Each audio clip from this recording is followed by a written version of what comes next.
आता बघूया टॉप 9 राजकीय बातम्या।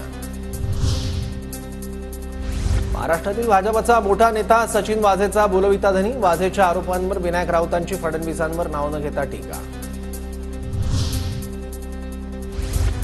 अनिल देशमुख पीएच्या माध्यमातून पैसे घ्यायचे, सीबीआयकडे पुरावे। सचिन वाझेंचे अनिल देशमुखांवर खळबळजनक आरोप।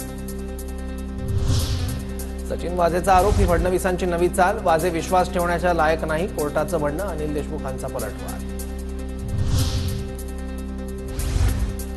उत्तर देण्यासाठी फडणवीसांना तुरुंगातील प्रवक्ता लागतो। निवडणूक जिंकण्यासाठी सरकारकडून गुंडांचा वापर। वाझेंच्या आरोपांवरून संजय राऊतांचा हल्लाबोल, तर अनिल देशमुखांचं इतरांच्या कुंडल्या फडणवीसांकडे। नितेश राणेंचा पलटवार।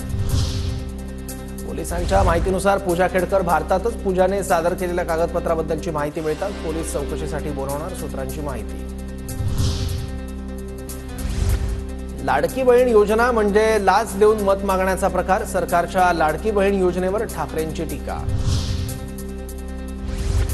आव्हाडांची गाडी फोडली त्याचा निषेधच, मात्र आपणही कोणाबद्दल बोलताना सांभाळून बोलावं। रोहित पवारांचा जितेंद्र आव्हाडांना सल्ला। मनोज जरांगे मवियाच्या काळात का जन्मला नाही, भाजप खासदार अनिल बोंडेंचं वक्तव्य। तर बोंडेंसारखी माणसं भाजप बुडवणार, जरांगेंचं उत्तर। आरक्षणामुळे गावागावात वाद, काही जण दंगली घडवून आणतील। येत्या 2 महिन्यात मोठ्या प्रमाणात भडकाभडकी होईल। प्रकाश आंबेडकरांकडून दंगलीची भीती व्यक्त।